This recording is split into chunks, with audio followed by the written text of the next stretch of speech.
Well, it's 2025, and we're ready to start a new season on Between the Lines, and just a lot to talk about in Washington, Nashville, Anderson County. We got about 12 or 15 shows. We're kind of like most NFL offensive coordinators. We plot the first 12 plays. You know, we get out, we make sure we can move the ball down the track. So we got some shows. We know there'll be some political, some nonprofits, some others, but we're looking forward to it, and we'll get started. And I think we got a lot to talk about, and there's a bunch of different things. And first out of the gate, my good friend Terry Frank, Mayor of Anderson County.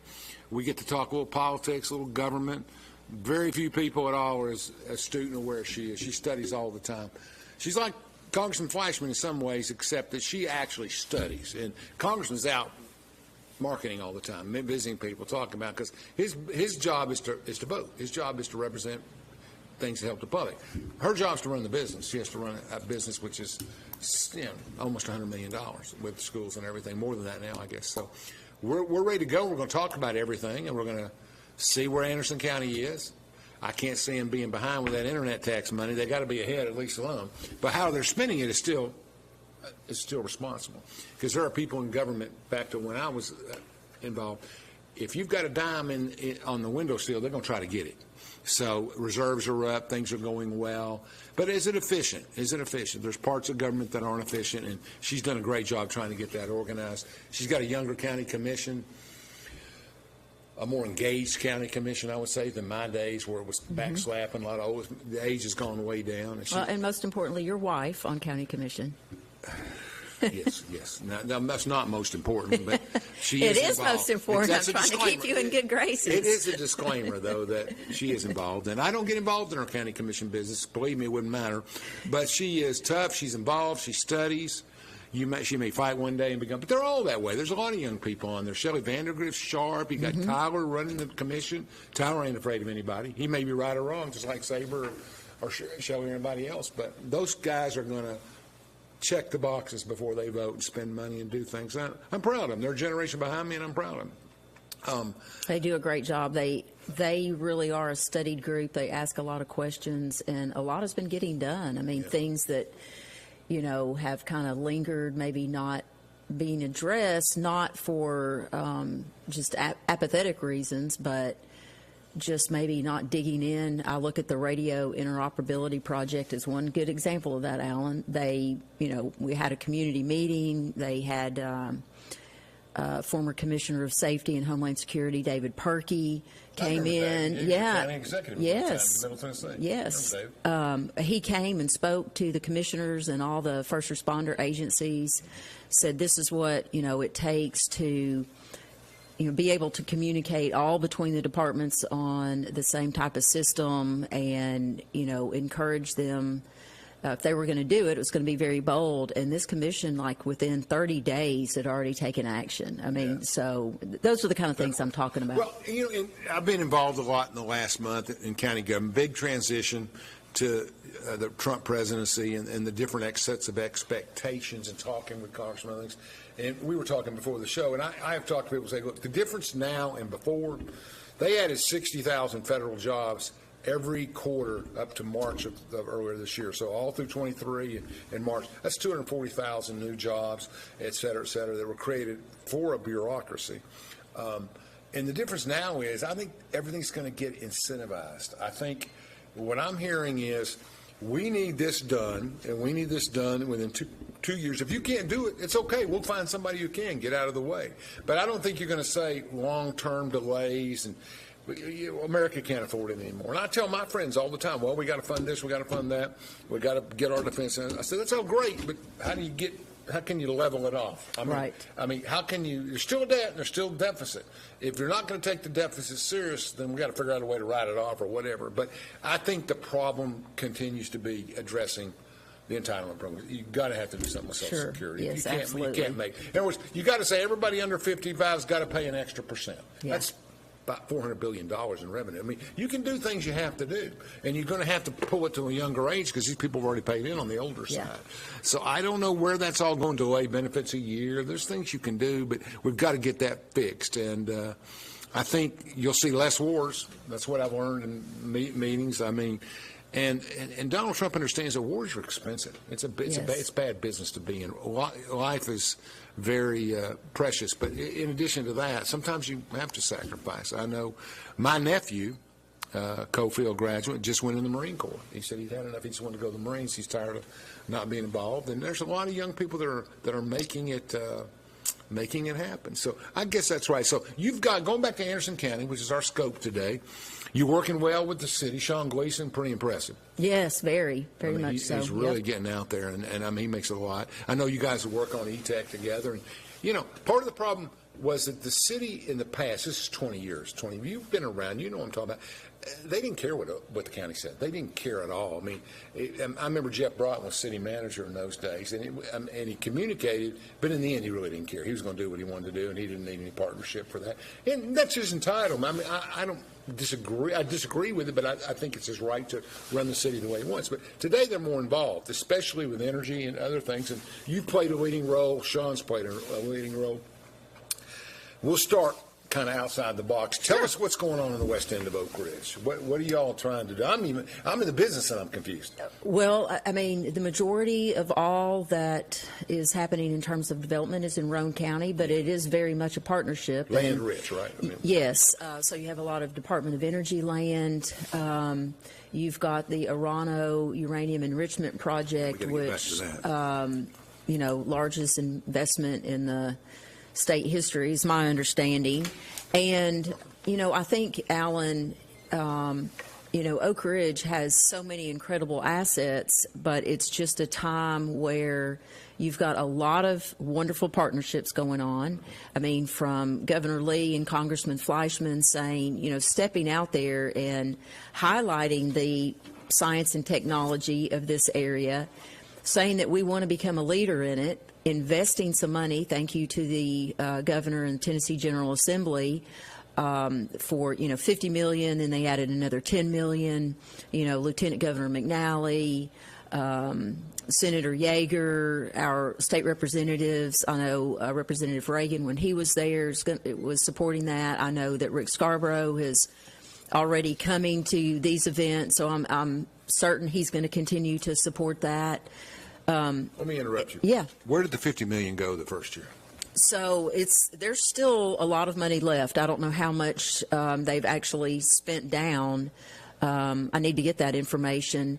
I know they have invested some into workforce development, Roane State, Cookeville, standing up, additional nuclear programs. Some of it, devoted to the recruitment of businesses themselves. So there's a lot of supply chain in the nuclear field that is coming to this area. And then you also have, big movement with Kairos Power and TRISO. You have Tennessee Valley Authority, the majority of the state of Tennessee, we plug in to TVA. I mean, there is no Duke or any other energy provider other than a little bit in West Tennessee. But TVA is looking at the Clinch River site, small modular reactors. So a lot of the nuclear. I think they've actually been chosen. I mean, I think they've moved past that, have they not? Their technology. I mean, it's a competition. Yes. And I think TVA's model actually, I don't know, I can't specify, so I don't know for sure, but I've heard good things about there and whatever. So. Well, and that's Roane County, and, again, that all is part of attracting the supply chain to support the nuclear industry. And this cold spell is a great, we think about power in terms, most of the time when we're talking about it from a government standpoint, is in terms of economic development. Mm-hmm. If you want jobs or you want an industry, then they have to be able to power that. Uninterrupted, reliable, affordable energy, but more importantly, it's times like this where we have really cold spells where we truly appreciate and understand having enough capacity to heat our homes and keep the schools going and all of those things. Even 20 years ago, we didn't have that because we would get calls, shut down, go under this, do that, and today it's less so. Because I have friends in management there, and they'll tell us, we're going to avoid it. We're not going to have one, et cetera. Yep. So, let's talk. You mentioned Orano, and I know a lot about that situation. I'm more than the common person because it's in my work. It was interesting. President Trump made the statement, and I know the Secretary made it in his hearings, the new Secretary of Energy, that we want our uranium produced totally in this country by Americans. We want Americans to own it. Orano doesn't fit in that mold as a French company. But the reality of it is, and I work in the field, we can't produce uranium domestically overnight. I mean, obviously we've been working on other projects. So I think in time, that's the proper goal. I like the goal. And, I mean, if there's one thing in this administration we're going to use, it's borders. Right. Whether it's tariffs, whether it's immigration, bottom line is we're putting America first. And America needs to control its own production. Obviously, UPF and other things support that. But Orano still has a role in that, and I think Orano is a French company that's located here and with a major investment. And I think we're going to be dependent on them in the short term to help us and to do things. And great organization for us. I know Congressman Fleishman has been a strong supporter of it, and people need to understand how that folds. What is your opinion on that? What do you see in that situation? Well, I mean, this is investment in Tennessee. It's investment in the United States of America. There are a lot of companies that aren't necessarily American-owned, but America is always recruiting them. One of the things but the technology and the intellectual properties belong to that company in that foreign country. Yes. Go ahead. So, I mean, I view it as a win for us. Me too. The other thing, you listened to the president's speech the other night, and he said, we're going to drill, baby, drill, which he said a lot on the campaign trail. This energy secretary, I don't know a lot about. I don't know. I haven't spoken to anyone that knows a lot about him yet. But I know he is pro-nuclear, and he's also very much pro-natural gas. And nuclear is a very long process, Alan, and you have to have a bridge. We've been shutting down coal-powered plants. We've moved away from that. There has to be a bridge. I mean, we're in an era where fossil fuels will be back in the game again, I hope. Yes. I will say this. I do know a lot about him. I mean, from his company in Colorado and his natural gas and other drilling stuff, because they've been drilling for natural gas for a while. It comes from a private corporation. Very well thought of. His hearings were very aware. A good NSA director pick. I think we're going to have a good team in place to help transition that in doing some of the things that need to be done. But at the same time, I think that they'll keep that integrity domestically that we need. And, I think that the situations we've had with other presidents and their children and others, that will not be delegated out. I think we're going to keep a tight lid on that security at the same time. Well, to your point, you think about with Orano and being a French company, and I saw some comments made about that. I think our president is very much about friends and partnerships. That's right. And the United States of America, I mean, I know my American history, and if it weren't for the French, Lafayette showed up. That's Lafayette right. showed up. And I love the Broadway play Hamilton and the Lafayette song, and have the soundtrack and know all the words. So I don't think, being, and I don't know, I'm not in the president's mind, but I view those kind of partnerships as very much pro-America. I don't think that. I think that's right. I think the whole point is domestically produced, they may fit in that model. I think produced and controlled is two different things in my model. But they've got a great guy in charge of the American. Yes. Luke is a great guy, John Luke, and I think he's worked hard to try to communicate with all entities, and he's just a great guy. Yes. And I think he's going to do well. And I think they've reached out to us in a positive way. And for fairness, French have always been our allies. And we don't always agree on everything. They've always been. Yeah, we're not going to let Putin come in here and produce uranium in Oak Ridge, Tennessee. You see what Putin said the other day? He said, "You want to send Fauci over here? We'll take care of the rest of it." He said, no, I did not see he said, that. So I didn't get the real details, but it was kind of like, they were talking about pardoning him and all that, and it was kind of funny the way how he is. He can do that kind of stuff. Funny. Tell me about TikTok. We'll go to a break after TikTok. Tell me what you think. Do you agree with the president? Because a lot of conservatives I've talked to do not agree with that. We in Anderson County, one of our county commissioners took the lead in when the federal government banned TikTok from any kind of government servers, devices. State of Tennessee did that as well, and we had one of our county commissioners, Commissioner Yeager, lead the charge on that. And so we have that in Anderson County government. When we have very real evidence and proof of security issues, I think we have to take it seriously.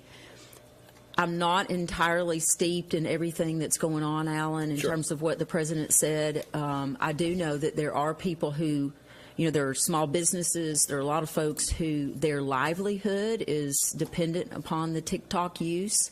So I do think it's wise for him to maybe pause and see if something could be worked out. It's going to have to be addressed. I mean, it is. It's so funny. People just moved over to another Chinese site when they banned it. I mean, the reality of everything is you need American owners. Get somebody to buy it. Elon comes to mind. Somebody else to buy it, or you get the monopoly at some point. But I think somebody to come in and do it and make sure we don't have those bots and that technology. But the technology is running faster than we are. I don't care what we do. Well, and I just think I think you're right. I think it's smart to pause, and if they can't meet the president's criteria, then get rid of it. Yep. Although that won't do well. The other thing, and I haven't, I've got a little bookmark on my computer at the office to go read. There's some work that the state attorney general is doing in terms of a lawsuit with other governors across, or with other AGs from states across the nation about TikTok and what they are doing to our children. And I would like to dig in and see a little bit more about what they're doing, because my understanding is, and you see it, Alan, you if you're on Instagram and you click a few likes, then all of a sudden you're going to get more of what you click. And, no question. You can see where in China, their young people are getting educational things, and then are they targeting our children and sending them down a path of depression, suicide, all of these other things? And so I'm not entirely sure. But are they alone on that? That's my. I don't know. Yeah, I don't know. I mean, free speech. It gets back to the same thing. I was never an advocate of. I come from an era where censorship was a bad thing. So the library book controversy of last year, to me, was an abandonment of parental responsibility and some other things, and et cetera. And I always get a kick out of it. I had a friend who's a very conservative. Most of my friends are conservative people in politics, and he was a very conservative consultant, and not campaign-wise as much as just issues-wise. And he said, if I had to hide pornography, I'd hide it in the library. Who goes to a library anymore? I mean, it was that kind of thing, right? He says, all they got to do is click a button on their phone, they can get anything they want. So I think it's an unrealistic type of thing. That doesn't mean it doesn't have merit. And I know there are books that need to be taken out of there. There always was. But, I mean, I think in my point of view is you got to be kind of in step with the era, and I'm not sure that's in step with the era. I think the efforts have caused them to be more self-conscious about what they have in libraries. I think that's been a positive. I think at the same time, we know, history, I know history. You get on that bandwagon, they start pulling everything in the library, and it gets to be bad, I think, in a sense. So my point being that it's the same story. We're monitoring what's coming through in an AI age, and I don't think we ever catch up with that. I asked one of my friends who's in state legislature the other day, I said, how do you control? My kids don't have cell phones. Yeah, well, At 18, I mean, my kids were some of the very last. I know that Atticus definitely was. The last in their class to have technology. And so in high school, we got them, the cell phone that just had the keyboard, but no visual. And I don't know. I think it's very uncomfortable to address a lot of these issues, but the young developing mind is not able to process a lot of these things. And I don't know, that technology, the cell phones, the computers. I mean, we paid for a program that we could set parental controls on our computer, but it was so clunky and cumbersome, and then it kept me from looking at things. It was filtering out. Cable. It's filtering out things that were. I'm like, come on, that's not. That's not pornographic, but you do want to protect the children. And I think a lot of those issues even came out in this presidential race, where we act like it's not really that important, and it is. If you can't get a child safely from birth to 18, are we really civilized anymore? And this is one of the issues that has come up with the tech giants. You know, you've got predators out there preying on children, and even let's not even say little children, Alan. It is a very real blackmailing operation that occurs with young men where they think they're interfacing with a young girl, then they send a picture, and the Manti Te'o stuff, yeah. And then they're trapped and they're making payments, and you know, surely we have a way to address some of those things. And so I saw all of these tech people at Trump's, you know, inauguration standing in the background, and I'm wondering, okay, can we get some movement in that area where we figure out a way? I mean, you know that there's a way to figure out a way. If they know how to sell me this particular pair of shoes and they're going to target me with that because I've bought one like that in the past, surely they can figure out a way to protect children. You know, we're going to take a break here, but it's always been that way. In the movie theaters, we had to take subliminal advertising out because you would be watching a Western and you wouldn't realize it, but buttered popcorn would come up, and then something else, they would slice them into the theaters, yeah. And you get up in the middle of the movie and say, God, I'm thirsty. So I think from the very beginning of time, we do that in our cable ads. We do that, you know. If Snoop Dogg loves it, right. It's got to be good, right? I mean, so that kind of stuff. Well, I mean, I'm talking of about overt preying on our children. I mean, overtly. So. Yeah, I don't know. Let's take a break, Brad. We'll be right back. From Oak Ridge, Tennessee, IB3 Global Solutions conducts operations around the world to enhance the U.S. national security posture and minimize radiological and nuclear threats. IB3 Global Solutions. Mission first. Fan Gear Barn is Oak Ridge's source for new and vintage sports fan gear from around the world of sports. Find your favorite team gear at Fan Gear Barn, located at 977 Oak Ridge Turnpike, across from the hospital. Open 10 a.m. to 7 p.m., 6 days a week. Closed on Sundays. Prescription drug misuse is a prevalent and potentially fatal problem. When people do not properly monitor, store, and dispose their medications, it can create an opportunity for misuse. Count it. Make it a goal to count your pills once every 2 weeks. Lock it. Secure your medications at home. Drop it. Drop off unused or expired medications for proper disposal at any police department in Anderson County. For more info, visit asapofanderson.org. Brought to you by ASAP of Anderson. Prevention works. Over 14,000 neighbors live in fear of becoming sick or injured and having to make a choice between putting food on the table or seeking medical care. The free medical clinic tries to take that fear away. Bringing the healthcare, primary care out to our rural communities, I've had patients tell me that if it wasn't for us, they wouldn't be able to have any kind of health care. So us being able to go into these areas and provide that on-site care to these patients that can also come back week to week if they need for follow-up primary care, it is life-changing. It means a world of difference between actually life and death for them. Feeling overwhelmed with your business finances? At P&L Business Services, we handle all your bookkeeping, payroll, and tax needs. From federal tax returns to QuickBooks training, we've got you covered. With over 25 years of experience, we provide customized packages to fit your business. Focus on what you love most, building your business. Let us take care of the rest. Call 865-294-4792. P&L Business Services, empowering you to grow your business.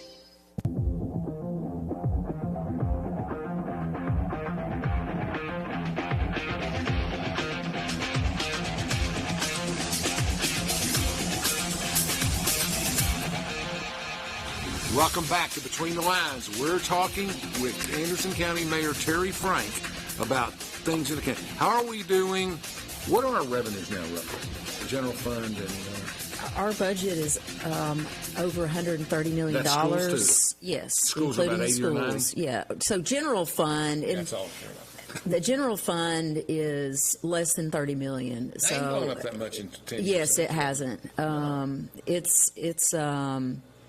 I mean, there's just not a lot of source of revenue for your general fund. That's the majority right. of your spending is your school Property spending, taxes, and we've been doing really well. The fund balance just continues to climb, and Regina Copeland, our trustee, was at the meeting the other night to talk about another investment strategy, and I know some of our commissioners have been interested in that and maybe growing that capability a little bit. Last year with her strategies, we were over $1 million in interest there. I think almost 1.2 million. What's the reserves at? 12 to 15? No. Alan, I don't know. I can't remember. Over that? Yeah. Well, I'm trying to think cash. So I've got cash numbers in my head as opposed to our unassigned. Not the targeted designations, but undesignated, where they can pull off of it in one meeting. That's not I just can't remember. More than we need. I got it. I mean, I can't remember if it's 15 million or, but don't we or need 12 to address million. Infrastructure? I mean, it's been, and then just take some of that money and build some things we need. Yes. Yes. Absolutely. Yeah. I think that's part of it. So you got that building. So I've told people where they say, how can we make sure how do we get along in the county government? I said, have enough money for everybody. And, it's kind of like that. And nobody really fights much anymore because of that. Your sheriff's always going to be low because they have such a big, huge part of it. And health and health costs, that's your biggest cost, I think, and other things. So, but we didn't expand too fast. I think this commission doesn't want to run out and spend everything. Yeah. And they don't care who they hit. I mean, they'll go from one side to the other side to the other side. But I think there are departments within county government that need improvement. Yeah. And I won't go into a lot of that because of the conflict, but I'll just say there are some people that can run more efficiently and do well. And and these are small departments, just people that are visible, but you know who I'm talking about, and there are others, but we need to improve. We need to hold everybody accountable to a certain performance level, but side of a lot of things. I mean, what do we do? Let's give up our own county. Let's give up the West for a second, and let's start at Linden School and let's come this way all the way interstate. I know your mom owned land out there, but that Lake City exit, has it ever been built up? I mean, can we not do anything with it? So you do have a lot coming in with the ATVs. You do have some folks that are purchasing pieces of land here and there and doing some cabins or upgrading housing. The ATVs so, yes, it really is. It's huge. And then you've got the distillery kind of on the other side of the mountain in Morgan County. Mm-hmm. And there is just a lot of activity there. I mean, during COVID, you could really see you could see the activity because you saw where the revenues were coming from. And so there is more of an impact than you even know in terms of the ATVs. So that's a great opportunity there when you continue growth. But when you go to that exit. Yes. On the other Campbell County side where we were talking about former owners and stuff. But over there you had some different things. On this side, you have some retail development, but it just seems like there's an opportunity for more sales tax generation and stuff there. Absolutely. Well, I mean, you've got 2 interstate exits there, and you start in Knoxville and you start marching towards Rocky Top and looking at every interstate exit. I mean, it's going to come, and this year will be a reappraisal year for Anderson County, and you're going to see, and John Alley may be somebody you want to have on your program to talk about this, because the sales in the county, the values on property, I mean, it's positive if your property is your investment and your investment for the future, and you want to sell and, cover your retirement or medical bills, but if you're a homeowner, it might be challenging. If you're someone who's operating rental units, we're seeing a lot of people at the lower end get priced out of their homes. Some of the seniors are getting priced out. How are they getting priced out? If they're not selling or buying, how do they get priced out? Well, if they're renting and you have the market is... Sure. I mean, if they own their home. They should be able to hold on to it. Yes. But you're saying when they come in and want to rent something or do something. Yes. Rent. Yeah, there's no question. In Oak Ridge, you've got $1,500 or $2,000 to get a 2-bedroom home anymore. Yeah. And so I guess that's right. And do you see a polarization? Do you see people getting poorer on the poor side? like everywhere else in the country talks about? I just think this economy has been really hard on people. I mean, your block of cheese is smaller, your box of cereal is smaller, and it costs, 50% more. Yeah, I mean, that's those are true, all right. challenges. That's true. Yes, yeah. I mean, the Cheeto boxes are so small, it's a snack now. I mean, I was talking the other day in the grocery store.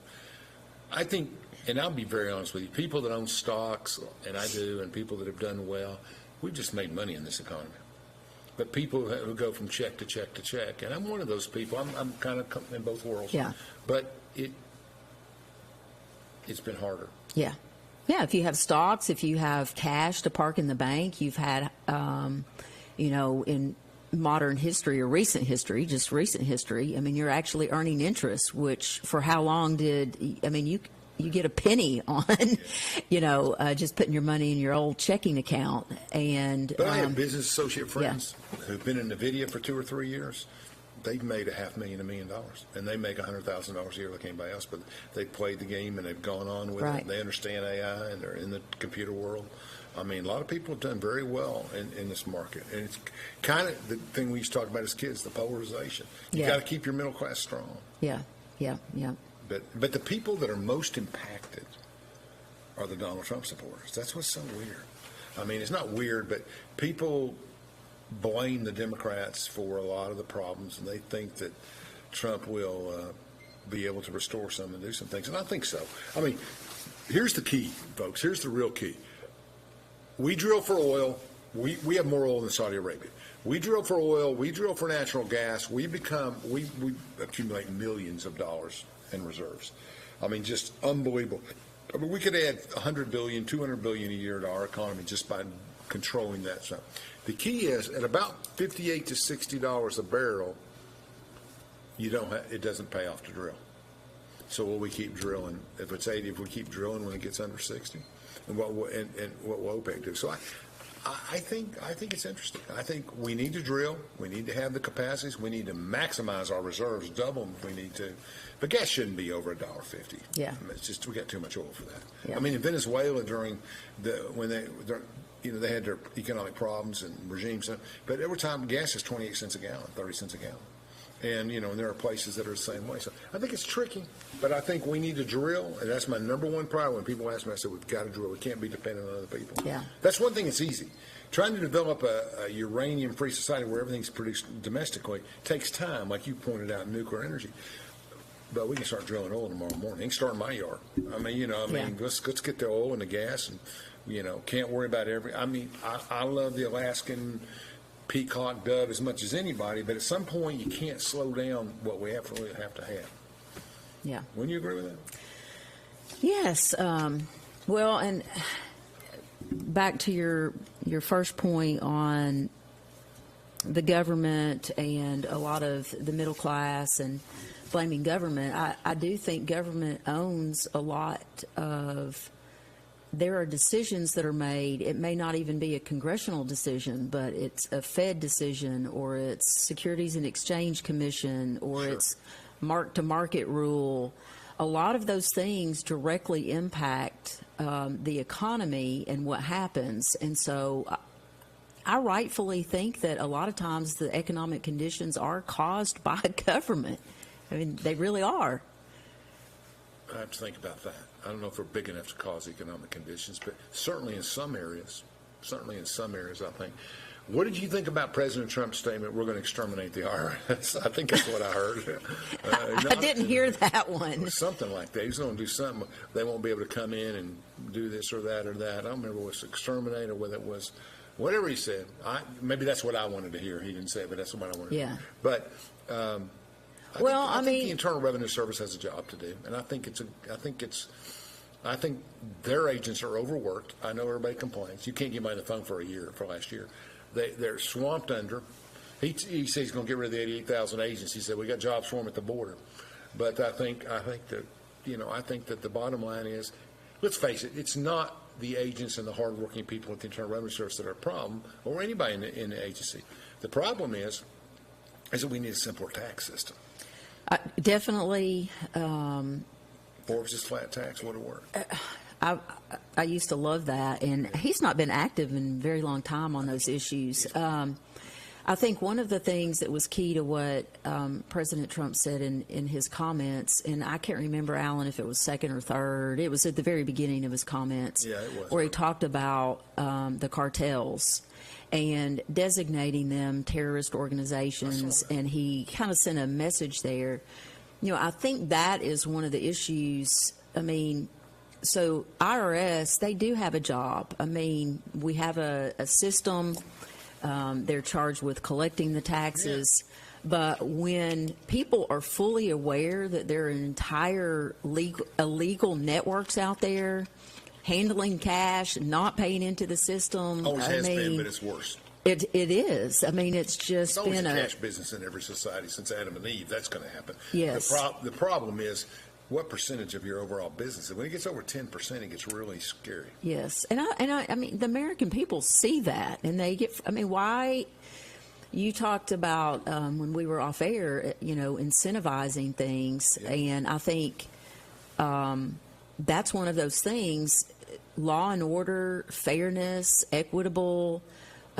People will go along with a system if they believe it's being enforced equally, and when you see, that's, I think, at the heart of a lot of the illegal immigration issue is I'm operating legally and these folks are operating illegally. Why follow any law? Why follow any rule? And I think that's kind of what President Trump tapped into. I think it's also, God makes $78,000, his wife makes $62,000, or his wife makes $100,000, he makes $50,000, whatever the scenario is. And to be realistic, there hasn't been many audits in the last 2 or 3 years. But if you get audited and you think, everything's done by computer pretty much. It's just all computer. Yeah. And if there's nothing really abnormal, you don't need one of the check marks, you're going to get thrown in. You're done. If you get a check mark, you're in a stack, and they'll call you in 2 years. They don't have enough people, right? I'm sure they have a branch for people that make $1 million or more or whatever. But I think the problem boils down to, in everything in the cash-free societies are, I think, I survey and I poll a lot, and the number one thing that people have among illegal aliens, and rightfully so or not, is a fear of crime. I think people, Yes. Venezuelan gangs in our cities in Tennessee, they're the first person they need to go for. I said the way to go after it, and I told some congressmen, pull the court records on everybody's address or anybody's address and go find the criminals. You could spend a year rooting criminals out of here. I don't care if it's DUI or whatever. You need to root them and get them out. I mean, that's where you started, and then you work your way down. I'm not sure that the cook at the Mexican restaurant is that vital, but I think if they've committed a crime, they're easier to find, and you can, boom, gone. Well, I remember this has been maybe 3 years ago. TBI Director Roush was at one of our East Tennessee Development District meetings, and I asked a question about,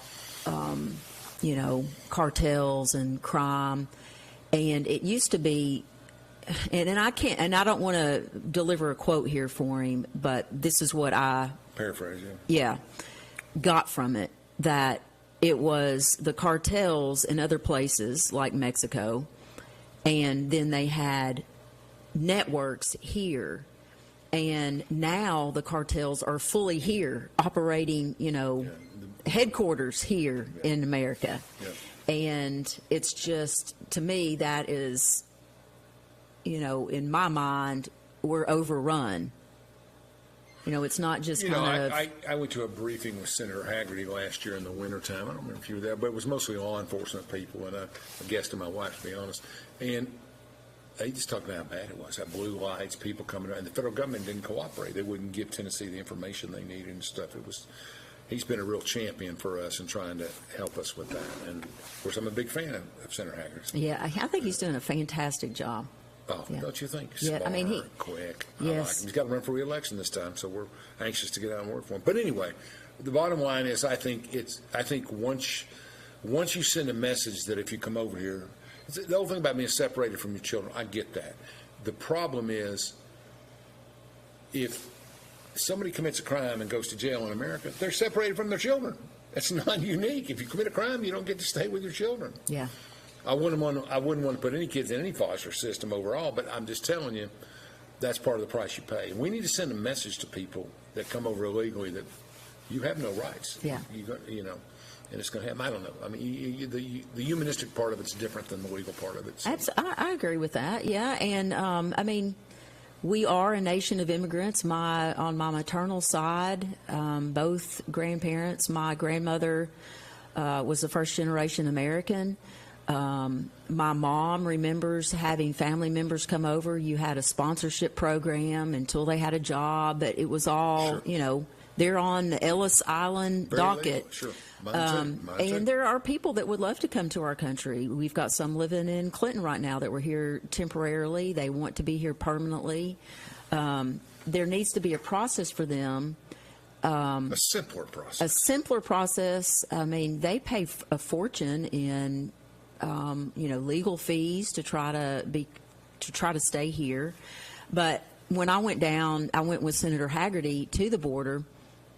The thing that struck me is we went out at night and there were just groups of people walking in, and our Border Patrol is really just they had clipboards, and these are people that have signed up to secure America's borders from terrorists and criminals and all of these things, and they really don't do anything other than say, and I'm going to use an example of one. We were in a van, and we're driving along, and this group of young people is walking towards us, and our Border Patrol agent rolls down the window and says, what are you doing? And they say, oh, we're looking for the checkpoint. Where do we go?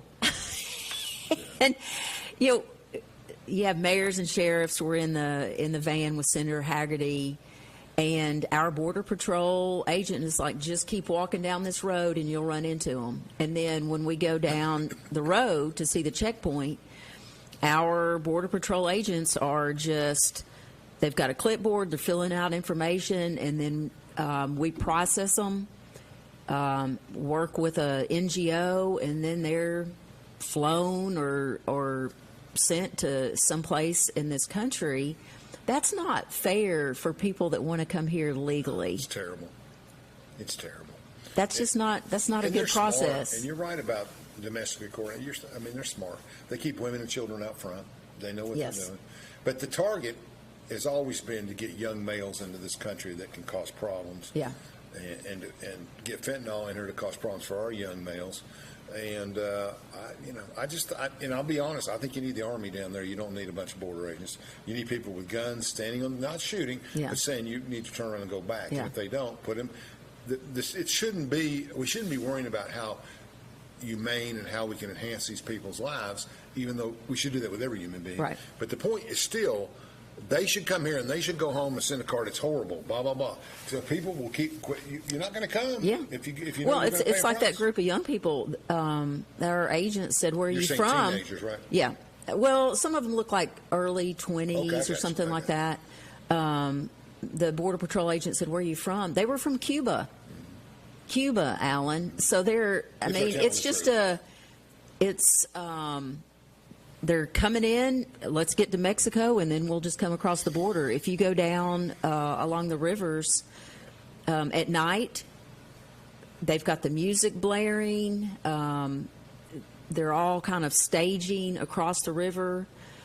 This is one of the things from a humanitarian standpoint. We act as if we're not being humanitarian by letting them in and just being very open and no control of our border. Someone is controlling the border. Sure. It is the cartel. With blue lights on the farms. They are controlling the border. Sure. No one comes through except through by them.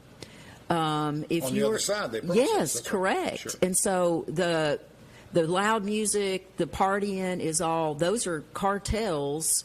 It's a staging area, and then they'll stage when you come across. And you've either paid them, or you're going to pay them on the other side, or you're going to send money back for so many years, or you're going to work for so-and-so. What is humanitarian about that, Alan? That is not humanitarian. Yeah. Humanitarian is a process where we have control of the border, our agents are going to comply with the laws of the land that are put in place by Congress and signed by the president. They're held to account. Who's holding the cartel accountable? Nobody. Terry Frank, Mayor of Anderson County, on the front lines of fighting illegal immigration. It sounds like, folks. That's risky stuff. Anyway, we'll be right back, and we're going to talk a little bit about school choice because it's the big issue in the legislature and in every county, and it's a tough issue, but it's where it is. Take us to break, Chandler. From Oak Ridge, Tennessee, IB3 Global Solutions conducts operations around the world to enhance the U.S. national security posture and minimize radiological and nuclear threats. IB3 Global Solutions. Mission first. Feeling overwhelmed with your business finances? At P&L Business Services, we handle all your bookkeeping, payroll, and tax needs. From federal tax returns to QuickBooks training, we've got you covered. With over 25 years of experience, we provide customized packages to fit your business. Focus on what you love most, building your business. Let us take care of the rest. Call 865-294-4792. P&L Business Services, empowering you to grow your business. Prescription drug misuse is a prevalent and potentially fatal problem. When people do not properly monitor, store, and dispose their medications, it can create an opportunity for misuse. Count it. Make it a goal to count your pills once every 2 weeks. Like it. Secure your medications at home. Drop it. Drop off unused or expired medications for proper disposal at any police department in Anderson County. For more info, visit asapofanderson.org. Brought to you by ASAP of Anderson. Prevention works.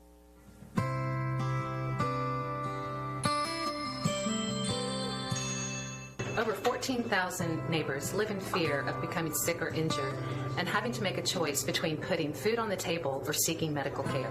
The free medical clinic tries to take that fear away. What do we help them with? We help them with diabetes, hypertension, any kind of medical need that they need that's necessary. And being in a community with the African American community lets them know that we're here.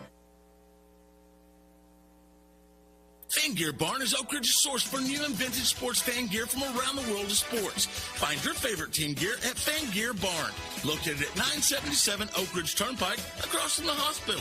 Open 10 a.m. to 7 p.m., 6 days a week. Closed on Sundays.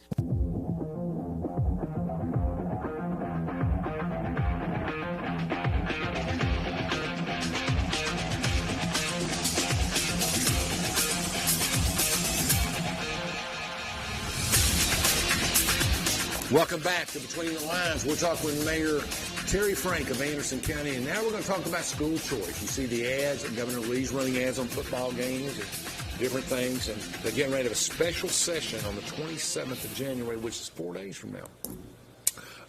The show may air after that, but the point is, where are we going and what's going on? I don't know.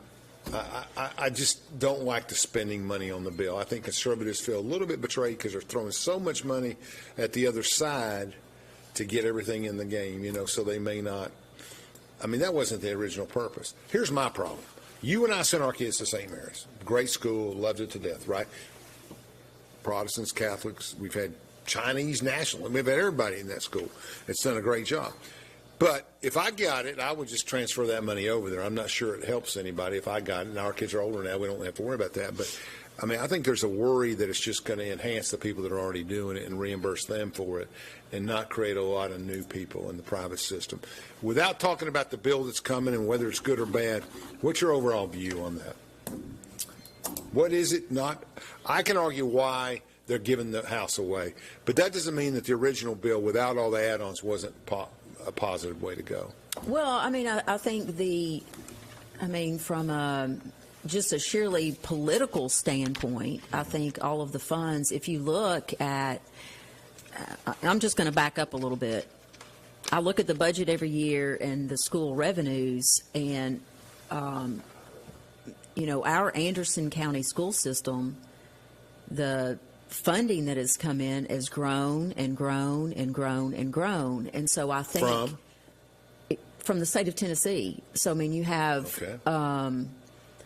because they're trying. Okay. Go ahead. I mean, I'm just saying that has there's the student not population been gone up? No. In fact, I think this year. So even though the ADA, the average attendance is relatively stable up or down, there's more money pouring in from the Well, state. yeah, I mean, you have a legislature. I mean, they openly brag about it. The governor, the legislature, we've put more money towards education, raising teacher pay, sending. Now, we can get into how is that money split up. There's some discussions about is it actually getting to teachers in the classroom? Is it going to administration? Those are all things that are discussion points.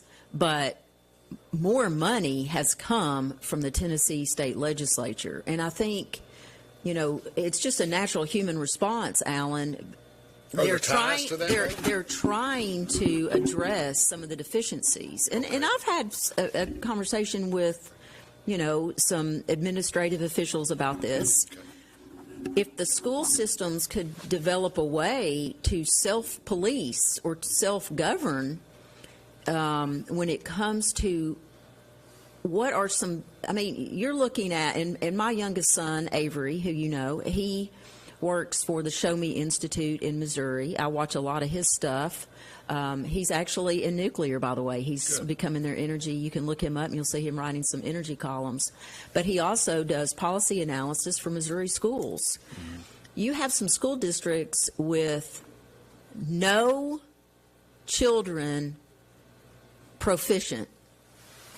Now, what do you do about that? And I think that's the big debate and why this is even on. There's 10 counties in Tennessee that need it. Yes, and so you have a lot of people that recognize it's not my school or it's not this school. So how do you fix it? And you can't just be, well, I'm totally against vouchers because it might affect me. Well, then where's the educational establishment solution going back to the state of Tennessee? And are you okay with that? I'm not okay that our prisons are filled with people and we do some demographic deep dive and they don't know how to read.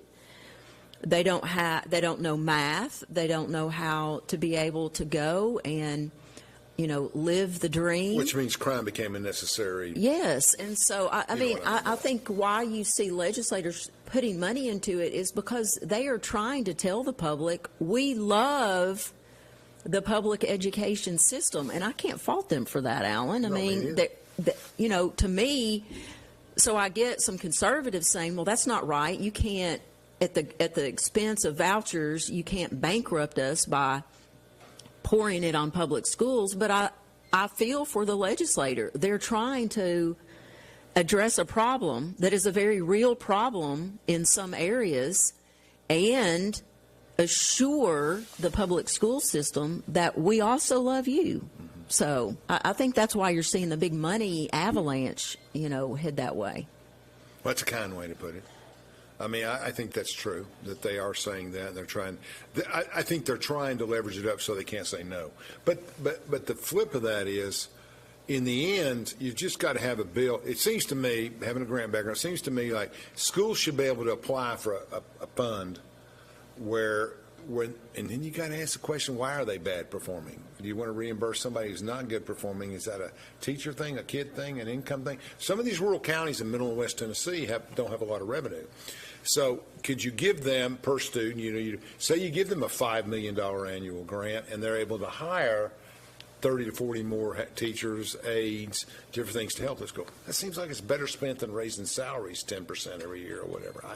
I don't know. I've never found a good solution. We always ask the question. How does the St. Mary's or whatever, how does anybody else do it? And you and I both know St. Mary's doesn't have any extravagances. They're very simple people. And they operate on a very simple, yes. Their teachers make less money. And for the record, there's only one or two sisters that teach. Most of them are hired people, professionals. Yeah. And they do it with love, and they get tremendous results. So where's that model? We need to copy that model. Well, I think Tennessee, one of the first big changes was the money following the student, and this subject came up. I'm trying to think last year, maybe Alan, at the commission level, and there's some very passionate views. I just think, especially in a county like Anderson County, gosh, we had a courtroom security meeting yesterday. I'm this year president of the Mayor's Association. Judge Bowling is president of the Trustee. The what? Trustee? You said who? Judge Bowling. She's Judge Bowling. Sessions yes, Court. the judicial. I can't remember what their association is called. Sheriff Barker's vice chairman of the Sheriff's Association. We're Anderson County, and we don't have vouchers, but we are down 150 students. So what does that say? There are ways to come up with ideas. Nobody wants to talk about, this is not just about St. Mary's. A lot of people are choosing homeschooling. Oh, yeah. And it's not Lots just of an people. academic choice. St. Mary's is an example. Yes, We've got yes. fine Christian schools in Clinton. And Yeah. But that's just the one we know from Oak Ridge. But bullying, as an example, is a very real issue for people. In every school. And some people make a decision, maybe they're going to send a child not to the best academic school, but their Safe. child can't take any more bullying, or they need a particular environment that another school offers. And so we act like each parent is making the best academic decision. That may not be it. That's true. And I think that's true.